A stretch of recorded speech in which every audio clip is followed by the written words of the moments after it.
Hello India, very warm good morning. मैं हूं आपके साथ पूजा मोहन पांडे। बुलेटिन की शुरुआत बड़ी और अहम जानकारी के साथ करेंगे। 22 से 25 अगस्त तक विदेशी दौरे पर रहने वाले हैं प्रधानमंत्री नरेंद्र मोदी। 15वें ब्रिक्स शिखर सम्मेलन में शामिल होंगे।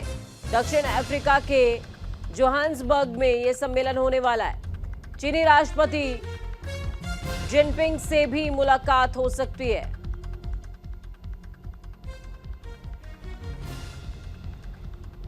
तो साउथ अफ्रीका के जोहान्सबर्ग में ब्रिक्स शिखर सम्मेलन होने जा रहा है, जिसमें शामिल होने के लिए प्रधानमंत्री विदेश में मौजूद होंगे। तारीख समझ लीजिए, 22 से 25 तारीख तक प्रधानमंत्री विदेशी दौरे पर रहने वाले हैं और इस दौरान माना जा रहा है कि चीनी राष्ट्रपति शी जिनपिंग से भी मुलाकात हो सकती है।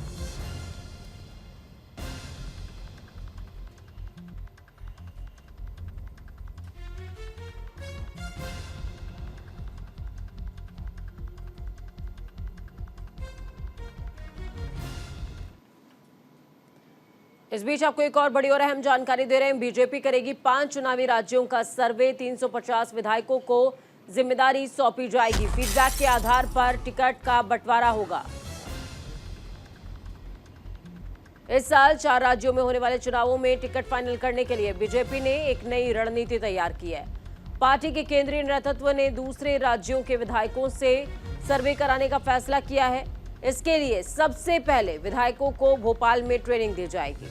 पार्टी नेतृत्व ने इस काम के लिए 350 बीजेपी विधायकों के नाम तय किए हैं। जरूरत पड़ने पर इनमें फेरबदल भी किया जा सकता है, या फिर कुछ नाम ऐड ऑन किए जा सकते हैं या फिर हटाए जा सकते हैं। बिहार, यूपी, गुजरात और महाराष्ट्र से इन बीजेपी विधायकों की लिस्ट तैयार की गई है। इस साल के आखिर में मध्य प्रदेश, राजस्थान, छत्तीसगढ़ और तेलंगाना में चुनाव होने हैं।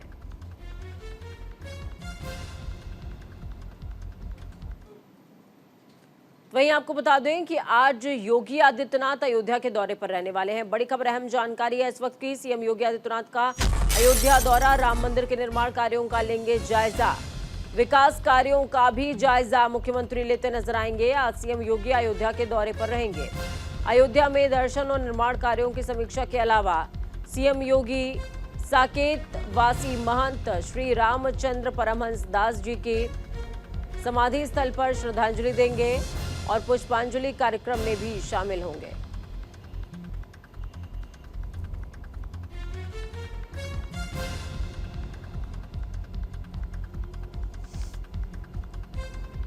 मुख्यमंत्री का अयोध्या दौरा बेहद खास। राम मंदिर के निर्माण कार्य का जायजा मुख्यमंत्री खुद लेने वाले हैं।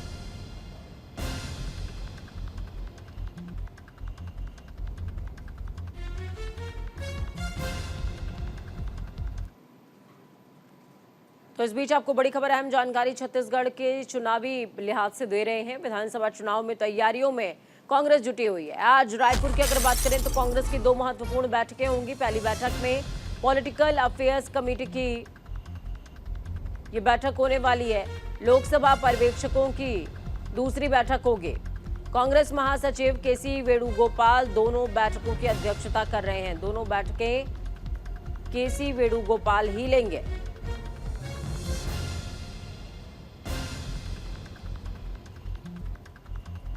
कांग्रेस महासचिव केसी वेणुगोपाल दोनों ही महत्वपूर्ण बैठकों की अध्यक्षता करने वाले हैं।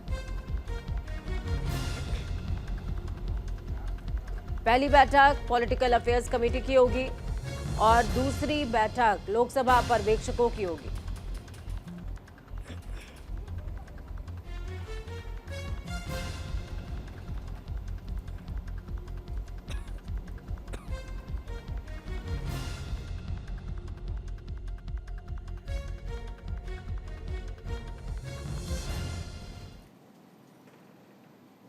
तो वहीं पत्रकार की हत्या के बाद बिहार में सियासी बवाल मचा हुआ है। केंद्रीय मंत्री पशुपति पारस का सरकार पर हमला देखने को मिला। कानून व्यवस्था नाम की कोई चीज ही नहीं है। बिहार में पुलिस, जनता, पत्रकार और नेताओं की खैर नहीं। केंद्रीय मंत्री पशुपति पारस ने कहा है कि कानून व्यवस्था नाम की कोई चीज नहीं है। बिहार में पुलिस, जनता, पत्रकार और नेता, इन चारों को मुसीबतों का सामना करना पड़ता है, उनकी खैर नहीं। बिहार के मुख्यमंत्री नीतीश कुमार ने गठबंधन बदल लिया, एनडीए छोड़ दिया और आरजेडी में शामिल हो गए, जिसके खिलाफ बिहार की जनता ने जनादेश दिया था। फिर भी वो उसी गठबंधन की गोद में चले गए हैं।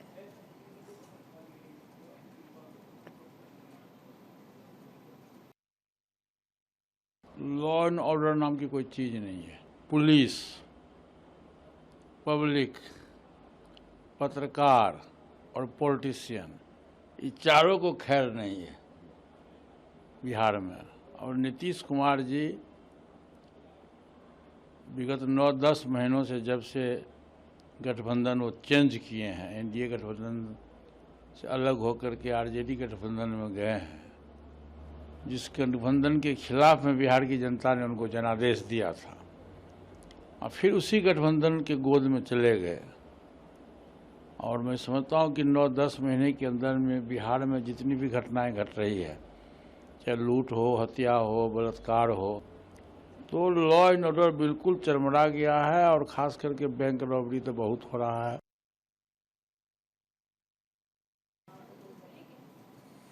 तो कानून व्यवस्था नाम की कोई चीज बिहार में नहीं बची, ये कहते नजर आए हैं पशुपति पारस। उन्होंने साफ तौर पर कहा कि पत्रकार की हत्या के बाद बिहार में सियासी घमासान देखने को मिल रहा है और गठबंधन सरकार जिस गठजोड़ को लेकर के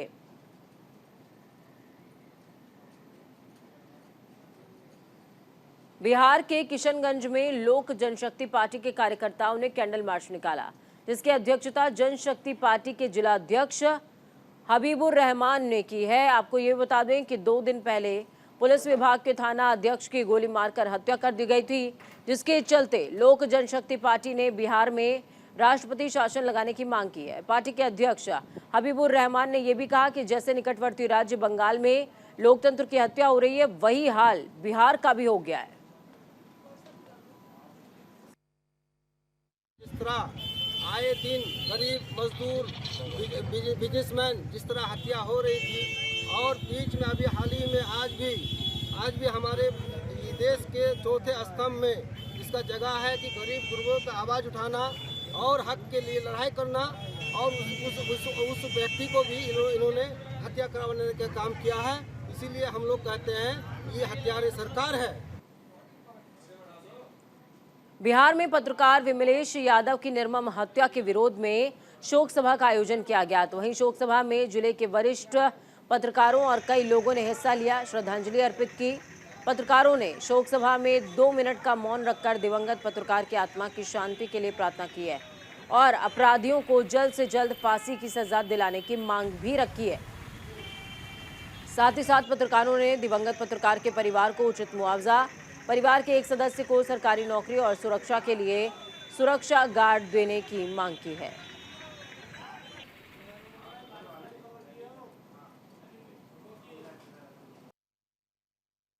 आए दिन लगातार ऐसे घटना सुनने को मिलता है जहां पत्रकारों के साथ अप्रिय घटना घटी है। तो पहले तो मैं बिहार सरकार से कहना चाहूँगा कि बिहार सरकार पत्रकारों को सुरक्षा प्रदान, अगर पत्रकारों को सुरक्षा प्रदान नहीं करती है बिहार सरकार, तो आने वाले दिन में एक नहीं ऐसे सैकड़ों पत्रकार हो गए जो गोली के शिकार होंगे, रोड पर उनकी हत्या होगी, घर में घुसकर अपराधी उनकी हत्या करेगा। तो इस तरह से अगर पत्रकार जो कलम का सिपाही है रात दिन मारा जाएगा, तो आप उससे अंदाज लगा सकते हैं कि दिल्ली एनसीआर में मौसम का मिजाज एक बार फिर से तब्दील हो गया है। सुबह से ही कई इलाकों में झमाझम बारिश का दौर जारी है। लोगों को गर्मी से जरूर निजात मिली है, लेकिन बारिश की वजह से कई इलाकों में जल जमाव की स्थिति पैदा हो गई है। बड़ी खबर, अहम जानकारी आपको दिल्ली एनसीआर से जुड़ी हुई दे रहे हैं। मौसम का मिजाज तब्दील और सुबह से ही झमाझम बारिश हो रही है। कई इलाकों की अगर बात की जाए तो राहत जरूर बारिश बनी है, लेकिन जल जमाव की स्थिति से सूबा जूझ रहा है। ऐसे में लोगों के लिए बदरपुर की सीधी तस्वीरें आपको दिखा रहे हैं। देखिए, थोड़ी सी बारिश के बाद ही बदरपुर की सड़कों का कैसा हाल हो गया है। लो फ्लोर बसेस के आधे पहिए पानी में डूबे हुए और ये व्यवस्था बताती है कि दिल्ली का ड्रेनेज सिस्टम कितना बदहाल, कितना खस्ताहाल है। थोड़ी सी बारिश के बाद ही दिल्ली लबालब हो जाती है। सुबह से ही कई इलाकों में झमाझम बारिश देखने को मिल रही है।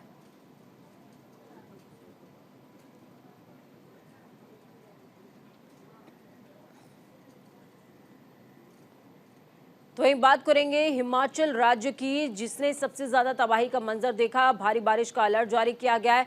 अगले 3 से 4 दिन मुश्किल भरे, येलो अलर्ट जारी है। हिमाचल में भारी तबाही के बीच सरकार का फैसला। हिमाचल प्राकृतिक आपदा प्रभावित क्षेत्र घोषित हो चुका है। हिमाचल प्रदेश में इस बार बारिश के तांडव के चलते भारी तबाही हुई। राज्य में अब तक बारिश के बीच 84 से ज्यादा लोगों की जान चली गई। राज्य ने अब तक 10,000 करोड़ से ज्यादा का नुकसान झेला है। ऐसे में प्रदेश सरकार ने शुक्रवार को बड़ा फैसला लिया, जिसके तहत पूरे राज्य को प्राकृतिक आपदा प्रभावित क्षेत्र घोषित कर दिया गया है। आपको ये बता दें कि भारी तबाही के बावजूद हिमाचल प्रदेश से संकट के बादल छटने का नाम नहीं ले रहे। मौसम विभाग की ओर से जारी ताजा पूर्वानुमान के मुताबिक राज्य में 21 अगस्त से फिर से बारिश का दौर शुरू हो जाएगा। प्रदेश में अगले 3 से 4 दिन मुश्किल भरे, येलो अलर्ट जारी किया गया है।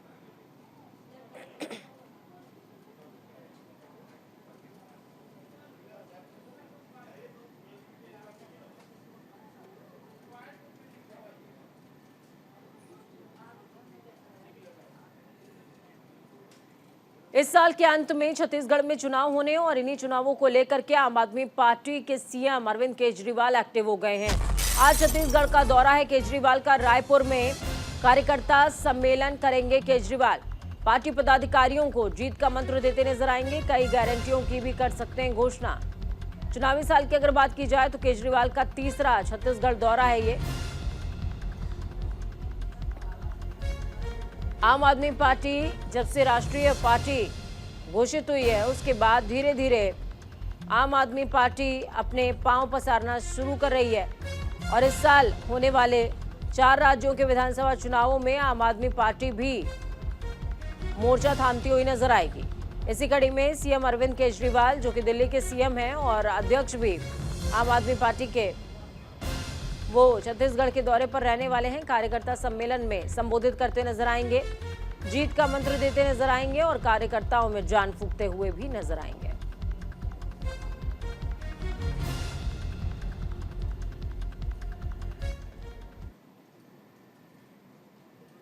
तो वहीं दूसरी तरफ असम में पुलिस को बड़ी कामयाबी मिली है। 61,000 कफ सिरप की बोतलें जब्त हुई हैं। पकड़ी गई बोतलों की कीमत करीबन 4 करोड़ रुपए आके जा रही है। असम में पुलिस ने कफ सिरप की बोतलें पकड़ी हैं। 61,000 कफ सिरप की बोतलें पकड़ी गई हैं, जिनकी कीमत 4 करोड़ रुपए आकी जा रही है।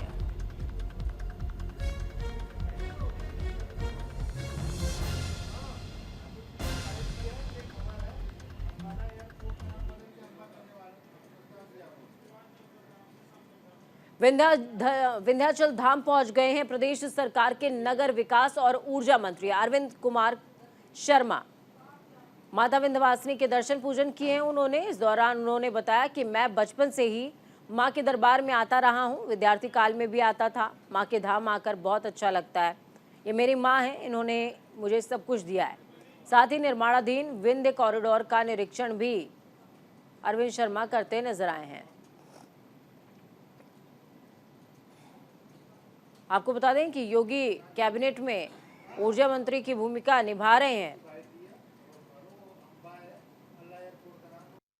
सर, ये आईएएस की नौकरी मां की कृपा से मिली। उस दरमियान भी जब हम इधर आते थे अपने उत्तर प्रदेश, तो कई बार आने का सौभाग्य मिलता था।